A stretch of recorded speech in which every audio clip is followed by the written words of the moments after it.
It's an incredible honor to be here today to speak and to participate in this. Thanks to Rick and Charles and everyone here for inviting me. This is a unique gig for me. I don't usually get to just talk. Usually I have to warm up for 2 hours before getting on stage. There's many privileges that come with living a life as a musician, as I have. But one of the best parts of it all has been sitting at a vantage point that has allowed me to study that odd intersection, that magical, elusive spot on the XY continuum where the brain meets the soul.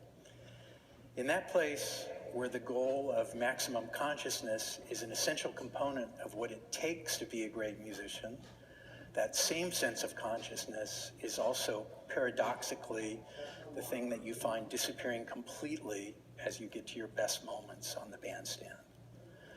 Basically, my job description is professional improviser. And while the word jazz has some utility as a kind of shorthand to invoke a very broad cultural tradition, within the community of musicians that I'm lucky to be a part of, we're mostly unlikely to use that word as having any singular meaning beyond those cultural connotations. To me, the general zone of interest that I inhabit seems like one that has been around forever. I have a feeling there have always been professional improvisers of many kinds in every population throughout all of human history. I often describe jazz as being more like a symptom of a way of life or a process rather than a thing or a destination.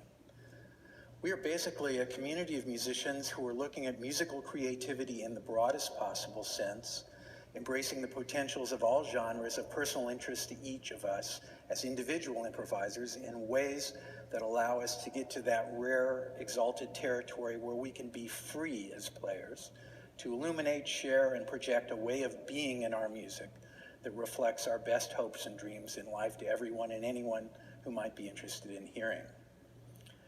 I'm lucky that I get to play a lot. For example, over the past month, I played 30 concerts in 28 different cities all across the states, from Maine to Hawaii. And it's been that way for me for many years, almost 45 years now. Personally speaking, getting to play, to improvise every night, night after night after night, has been the one and only pathway to real musical understanding. The bandstand is not only church for me, it's the R&D center of musical insight. The word improvisation, particularly in music, carries a certain almost mystical quality to it. And music in general does function in a way that is unlike any of our other human experiences. You can't see, touch, smell, or taste music, but when you walk into a club or a concert hall where the performers are really on, regardless of the style or genre that they are playing in, there's no mistaking it. But I'd like to talk about the process from a different angle, a more pragmatic and practical one. Yes, we improvise, but the fact is we are all improvising all the time. We all enter each encounter and our every moment with a general sense of what might happen, but rely heavily on the degree of empathy, knowledge, language, and social skills that we've obtained over the course of our lives to negotiate those moments. In fact, while there are certain mysteries involved in musical improvisation, the closest parallel I make to civilians is the direct analogy between what we do and language itself, and storytelling in particular. As someone who lives daily on the front lines of this transaction, the science of what is actually going on is almost as fascinating to me as the result. How does this actually occur? What is it that is going on when we as improvisers can collectively and individually bend time and open a window into a world that was as unknown to us as performers as to the audience just a few seconds ago? And especially, not just on occasion, but night after night after night. To a certain degree, although there is a kind of exalted status given to advanced musicians who are improvisers, on a very basic level, I could say that it has much in common with any job where troubleshooting is a high-value skill. And as much as the priesthood factor may figure into it all, the basic refrigerator repairman type impulses are at least as valuable. When I'm looking for musicians to play with, of course I want folks who are absolutely great, who are fluent and play their instruments really well. But the general human factors of flexibility, maturity, humor, and resilience are actually much more valuable to me over the course of hundreds of nights on the bandstand. And the number one key skill that is required for the gig is being a great listener. I would offer that there is no better laboratory for examining consciousness than what happens through musical improvisation at the highest levels. Over the past 35 years, I've kept a journal of every day of every concert. It's been an ongoing quest for me not only to understand music, but to do my best to up my batting average by being able to get to my really good stuff as an improviser through study of what is going on around the music, to try to notice and pay attention and even attempt to quantify the things that seem to help me to get to the place that I need to be to play my best. For me, the whole thing is kind of between me and it. The external conditions like the audience, the room, the acoustics weirdly are factors, but in the end, as I look at my notes over all these many years, those things actually have very little to do with my success rate at getting to what I hope to get to. And that exact destination is actually quite hard to describe. I want to be able to really be in the moment at the most micro level possible while essentially being almost removed from it.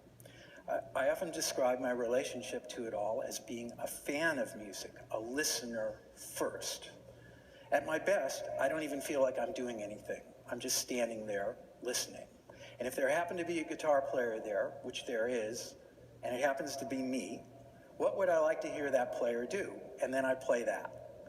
But the entire process I just described happens in almost real time, less than a millisecond, I would say. This particular form of engagement / detachment requires an odd kind of understanding that I believe can fit some of the same kinds of descriptions that I see some folks chalk up to various metaphysical phenomena. But honestly, I experience it as being able to happen on a much more repeatable basis after years and years of trying to understand and learn about what it takes to be able to get to what I hope to get to musically each and every night. I can't say that I'm 100% there, but by really trying to make sense of the process, I am way more consistently able to really be in the thing, and therefore increase my chances of being able to improvise at the level that I aspire towards. Obviously, being able to invent melodies on the spot at a very high level within a complex harmonic framework is not an easy thing to do. But the fundamentals of understanding how it all works are not at all unlike what it takes to learn a new language and are somewhat quantifiable in almost linguistic terms at this point. And yet, while fluency itself plays a big role in being able to hang with great players, fluency is not enough to be able to generate new material night after night, hundreds of concerts in a row. The issues of consciousness and free will and how they intersect with empathy and shared language and politics and musical imagination itself is on full review nightly. And then there's the X factor, which is actually the truest and deepest currency that we trade in as musicians, soul. The hardest element of all to quantify, and the component most central, actually, to what makes music, music. This is where it gets really interesting, and I'm particularly curious to discuss this aspect of things from a brain perspective with y'all. While I'm a huge proponent of the scientific method, even as applied to something as relatively esoteric and maybe seemingly unrelated as musical improvisation, I also have to acknowledge the huge gaping hole in whatever it is that I can quantify and measure about every aspect of my life as a player with those many other things that I simply have no explanation for. I'm particularly interested in where our discussion may lead us into talking about some of those things. In the sort of postmodern world that we live in, where there seems to be a constant conflation between things of true value with almost anything else, I do my best to maintain a kind of objectivity about things that is formed solely by the currency of music as I've come to understand it. The best musicians I know have a fantastic combination of skills and wisdom that I found I can almost measure in a metric that I have been calling units of human achievement, trademark. For instance, taking into account the amount of years it takes for an orchestral musician to master their instrument, the genius of a composer like Mahler, and the brilliance of a great conductor like Sir Simon Rattle, it's hard to top the concentration of units of human achievement that one can find at a Berlin Philharmonic concert, or a great opera performance, or in a more concentrated dose at an improvised music level, concert at the highest level. But I have a feeling that the total sum of units of human achievement represented in this room right now may be among the highest total levels I've ever been around. So thanks for inviting me. It's really special for me to be here. Thank you.